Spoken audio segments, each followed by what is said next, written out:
Did you know that separation anxiety is more common in adults than it is in children? I'm going to explain what causes it and what it looks like in children and adults. I'm Dr. Tracey Marks, a psychiatrist, and I make mental health education videos. Separation anxiety goes beyond a child missing their parent. Stranger anxiety is a normal phase of development, but children grow out of it between 18 months and 2 years of age. And if it continues past that point, it becomes a disorder. Here are 8 signs of separation anxiety that correspond to the criteria in the Diagnostic and Statistical Manual of Mental Disorders, 5th edition. Number 1, you're excessively distressed when you anticipate or experience separating from home or important attachment figures. As an adult, your attachment figures can be your partner, your children, parents, or even close friends. It's normal to miss someone or pine for them in their absence, but with this sign, you may have intense anxiety and worry. For example, let's say your spouse travels every month for work. You may have a really bad 3 to 4 days each month before the trips where you fret, cry, or have trouble sleeping and eating. Number 2, you always fear something bad happening to the person, like them getting into a car accident or dying from an illness. And it may not be that you only worry about this when they aren't in your presence, like a spouse traveling for work.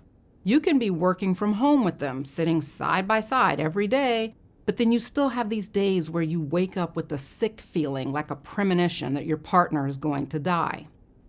Number 3, you worry about something happening to you that would pull you away from your loved one. You may drive to the grocery store and worry about someone abducting you in the parking lot before you can get home. I use this example because the harmful thing that you worry about isn't always something typical, like the possibility of a car accident. You can concoct any scenario that can separate you, like having a sudden fugue state where you get confused and travel somewhere and not be able to remember who you are. If that did happen to you, you'd have a bigger problem than being separated. But you're not concerned with what a dramatic incident like that says about your health. Your concern is about something happening to you that makes you unable to get back to your loved one. Number 4, you refuse to go to essential places like school or work, or reluctant to leave home because of the separation. At least with the person who worries about falling into a fugue state, they allow themselves to at least venture out alone. They're anxious when they go out unaccompanied, but they still do it. With this symptom, you won't go anywhere alone. You always need someone to go with you. A mother who always has her kids with her can hide this symptom for years until the children grow up and don't go out with her all the time anymore. And not having children available can unmask this anxiety that wasn't apparent before because mom always had her kids. Another way this can look is the person who won't get a job unless they can work from home. Pre-pandemic, that requirement was pretty limiting. And if that was you, you could just end up not working. And you probably wouldn't say to yourself, I'm not working because I can't manage without my family with me. That's the real reason, but that's not acceptable for a grown person to remain unemployed because they can't tolerate separation. So instead, you tell yourself that the job just never seems to feel right, or the environment feels toxic. You rationalize that it's the job and not you. But now, post-pandemic, when many companies are allowing people to work from home, this sign is easy to mask or accommodate because there's more opportunities to stay home. Number 5, you're afraid to be alone without attachment figures in the home or with you. This is a little different from number 4. With 4, you wouldn't leave your home or go places that you needed to go unless someone was with you. But with this sign, you need someone at home with you. So even if you got a work from home job, you still need to have someone at home with you. Or if you were invited to a barbecue at a friend's home, you'd need to be accompanied by someone in your inner circle, even though you're visiting someone familiar to you. Number 6, you won't sleep away from home or go to sleep without having your attachment figure nearby. And this can be a problem if you have to travel for work. Another example is not being able to go to sleep until your partner comes to bed.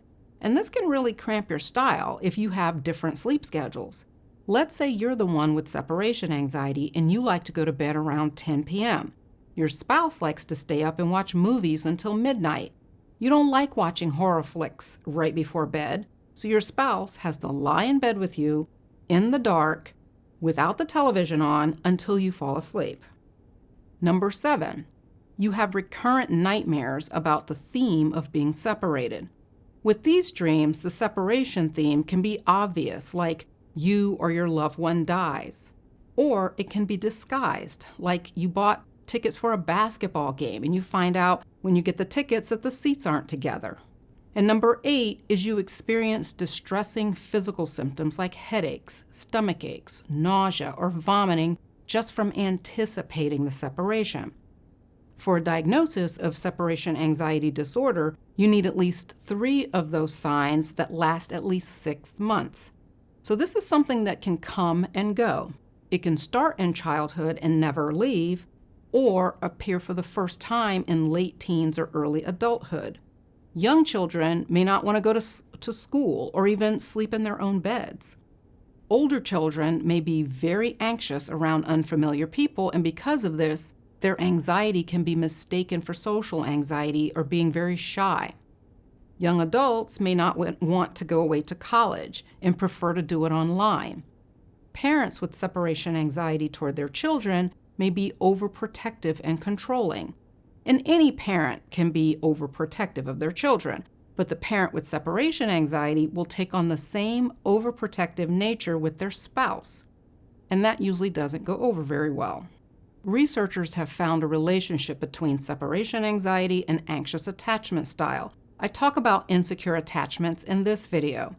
You can develop separation anxiety after a traumatic or stressful event like someone's death, divorce, or even becoming a parent.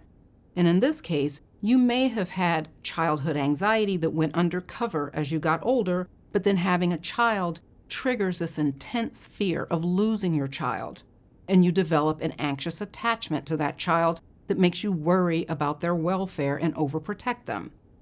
Separation anxiety in adults is an underdiagnosed condition, and because of this, we don't have standard treatment protocols for it. And I think the reason for this is that separation anxiety often goes along with other disorders that get more attention, like social anxiety, panic disorder, and post-traumatic stress disorder.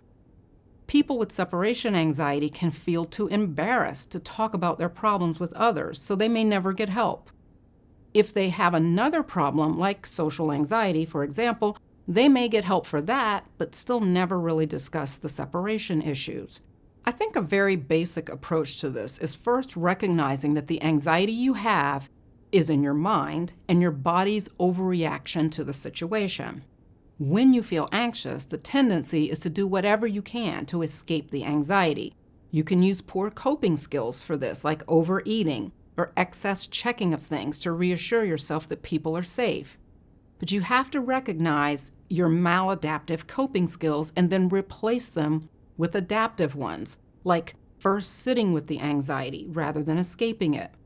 Recognize that it's a false alarm and find something constructive to do to take your mind off of the worry.